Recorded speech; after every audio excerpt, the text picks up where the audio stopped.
In the dark, your breath barely audible. You stare into the mirror and whisper her name.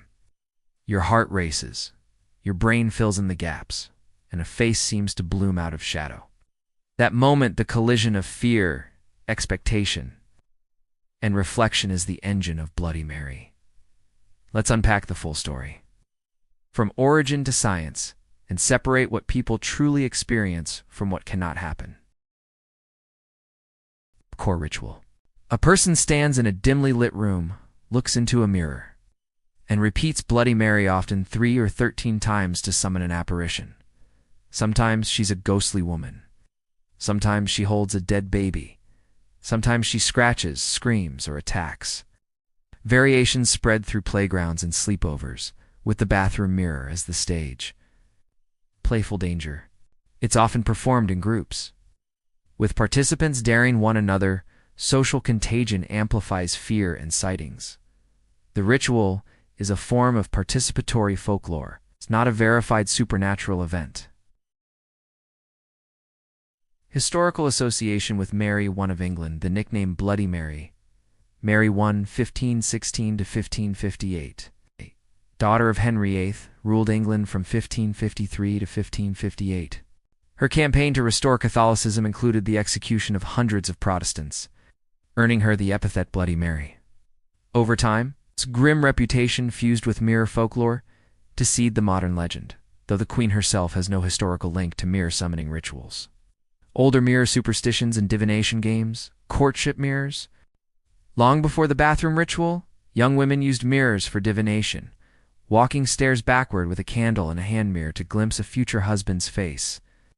Mirrors were treated as liminal objects, portals or truth revealers in folk practices. Post-war popularization. The widely recognized American version dark bathroom, chanting the name gained traction after World War II, evolving through oral tradition and pop culture into a staple of Halloween and youth folklore. Academic folklore lens. Psychosocial anxieties. Folklorists have linked Bloody Mary rituals to developmental anxieties of pre-adolescence, testing boundaries, confronting taboo subjects, and ritualized fear as social bonding. The mirror serves as a controlled arena to externalize internal tensions. Common reports. A pale face in the mirror, shifting features, a figure appearing and vanishing, scratching or cold touches, whispered sounds, or a feeling of being watched. These experiences cluster around dim light, heightened expectation, and group pressure. What actually happens? People experience visual distortions, misperceptions, and physiological fear responses: accelerated heart rate, tunnel vision, shivers, goosebumps, startled flinches. These are natural outcomes of low light, sustained staring, and suggestibility. No verified supernatural attack has been documented in any controlled setting. Non-negotiable impossibilities. Mirrors cannot pull someone in, manifest solid entities, or physically project a being that interacts with the environment. The dragging into a mirror scenario is categorically impossible and has zero credible evidence, not even at a hypothetical 1%. Visual perception in low light, Troxler-like fading. When you fixate on a point, unchanging stimuli in your peripheral vision can fade or morph. In dim light, facial features blur. Your brain fills in missing detail, sometimes with eerie shifting faces. This effect makes your own reflection look unfamiliar or distorted, feeding the illusion of another face. Pareidolia. The brain's pattern-seeking instinct turns shadows and ambiguous shapes into faces and figures. This is magnified by expectation. If you're primed to see Bloody Mary, your brain is more likely to assemble a ghostly visage from noise. Suggestion, social priming, and fear physiology expectancy effects. Hearing the legend and repeating the ritual increases the likelihood of seeing something.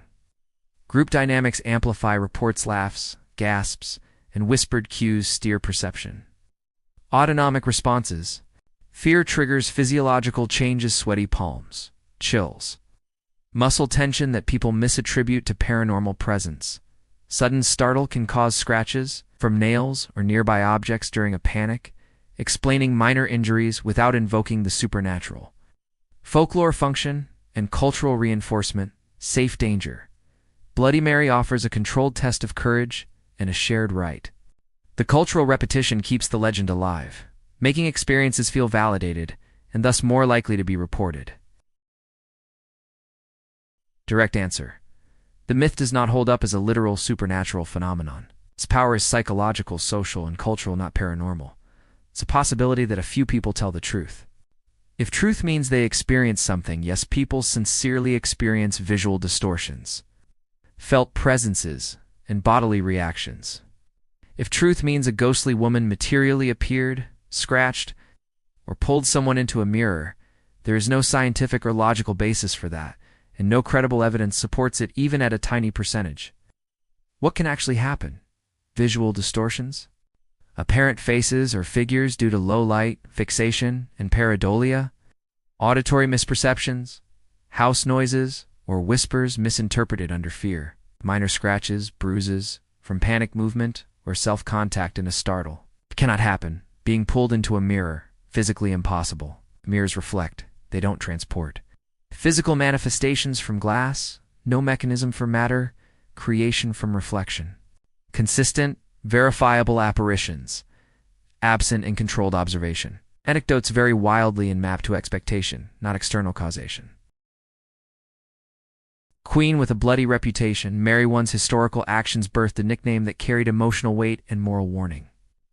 An old fascination with mirrors, folk rituals used mirrors to peek at fate, wrapping fear and desire into a reflective theater. Post-war urban legend. The American bathroom chant distilled these strands into an accessible dare, spreading through youth culture and Halloween lore. A ritual that works because we do. Fear primes perception.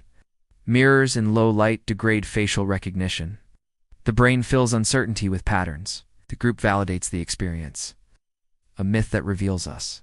Bloody Mary isn't about a ghost in the glass, it's about the human need to face danger safely, to test courage, and to make meaning together. In the end, the legend isn't just about what hides in the dark, it's about what we bring with us when we dare to look.